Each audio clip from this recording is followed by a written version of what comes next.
Bisexuals who have dated both genders. What little differences surprised you? Story 1. Their bodies almost feel like they're made of two different materials, somehow. Men are firm, and women are soft. The estrogen makes your skin softer. This is also part of why women have more difficulty opening jars. That's not just an old joke. The collagen layers in skin have different patterns depending on hormone levels. With testosterone they cross. With estrogen they're more aligned. With collagen fibers aligned, the skin is stretchier. That's helpful if you're looking to give birth. But not so much if you're looking to transfer mechanical force mediated by friction. The last time I asked for mechanical force mediated by friction, she told me to piss off. Women who take steroids will develop skin like a man.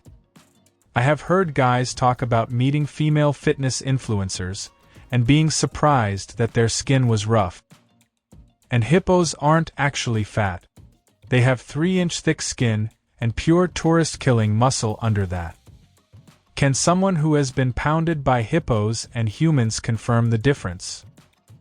Unfortunately, the number of people who have survived both is too low to make a statistically significant pool.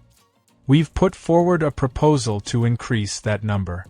But so far, it keeps being rejected as unethical. I can understand why. I would never cheat on my hippo. Story 2. I've found Zuli.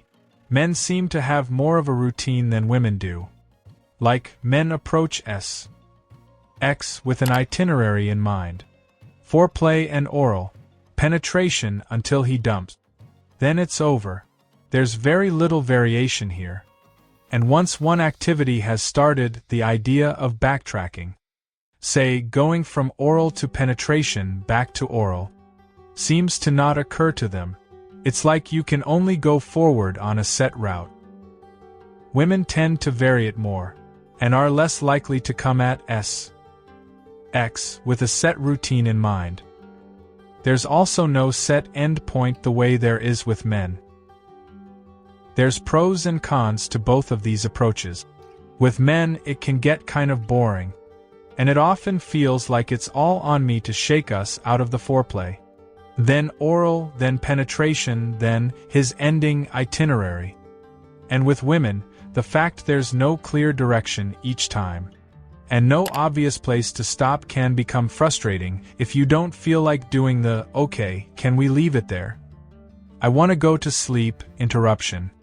Obviously these are generalizations, and don't apply to every single individual man or woman.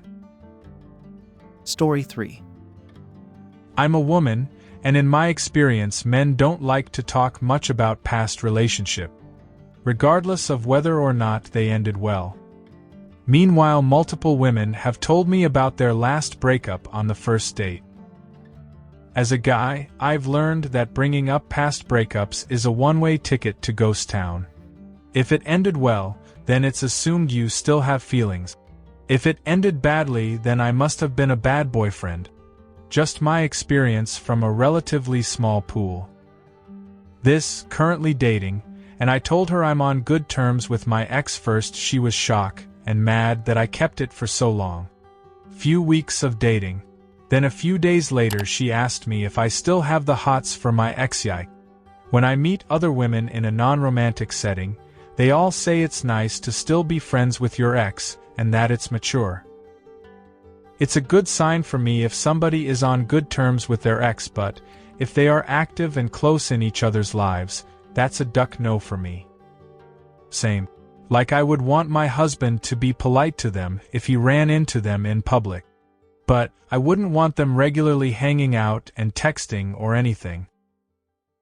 Story 4. Women. Soft and squishy. Men. Hard and squishy. Or maybe I just like squishy people. Edit. Thanks you all. Now my most upvoted comment is just me being corny. Long live the squishy people. One of the things I really enjoyed as a woman being with another woman was how soft they were. It also made me appreciate not being stick thin. I was with a girl who, like me, had 2 kids, and still had some extra weight on her. But it was soft, somewhat squishy, I suppose. And just nice. Made me appreciate my body a lot more. I wish everyone could understand that even though they might not be comfortable at a higher weight, at least at first, they feel great to hug, hold and cuddle. Both men and women. That's not to say thin people don't feel great. It's just that bigger people are more like giant pillows. Story 5. Getting outside the Zul side, I'd noticed that in my experience, at least men would give me compliments on how I look, far more than woman partners did. However, sometimes it was clear compliments were being given, because they were corny and wanted to duck. When women partners did give compliment, whilst rarer, they nearly always were more about liking a specific feature or outfit, etc. Then I immediately want to duck signifier. Men always felt more 50-50 on that. Same with touch. I've dated people before where it was less. Oh, they're hugging me, how sweet. And more. He wants to initiate sex again? Can't we be chill sometimes? As someone whose girlfriend probably feels the same, I do want to say that at least in my case, about 75% of the time I initiate hugs, etc. It is purely 'cause they feel good and intimate, make me happy.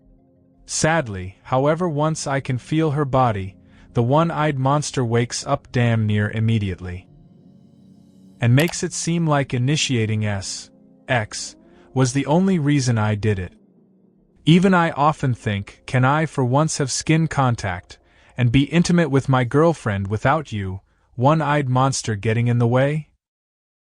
One of the negative sides of having a high libido, I guess.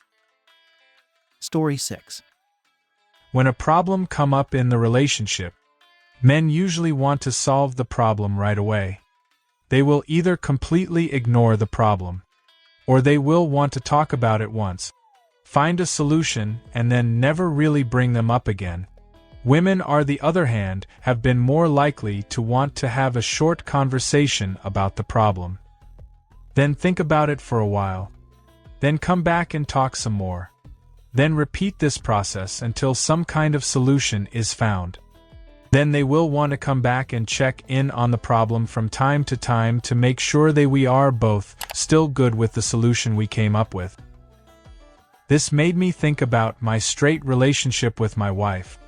And it's funny how accurate this is. LOL. It's an unnecessary baggage in my head. So, I always try to talk about the problem then and there. Then move on. She, on the other hand, will take a break. Go on TikTok or whatever to get her mind off. Come back and talk about it again. Meanwhile, I've already forgotten the problem, or how mad I may have been. So, it annoys me that I gotta put myself back in that place. Over time we've found a happy medium. But it's funny upon reflection. I, male, straight, have also observed the same thing. Only when it comes to external problems, I see it the other way round. All my partners confronted me with everything that happened today as soon as they got home. I tend to withdraw first, think about everything, and then casually tell them what happened. I notice the same thing with my family. So, maybe it's also just my nature. Oh man, my wife will shut down completely and not talk for a long time. Sometimes hours. I will ask her to talk about the problem. She'll say she's not ready yet. I'll give her space and move on with whatever. And then she'll just dump it on me at some random time, and expects to talk about it until she feels like she's got it out. And then that will repeat for a couple days. Story 7. I have a funny dumb answer for this. I had previously only lived with women. And when I moved in with my boyfriend, it was the first man I'd ever lived. He asked me one time why I always left the toilet roll on empty. Why don't I just change it? I was confused, because when I looked, there was still some on there. and I realized that for women it would be plenty left to take care of a P. But absolutely useless for a number 2. Which was the only reason he needed toilet paper. It made me laugh to realize, and ever since then I would just change the roll when it got too low.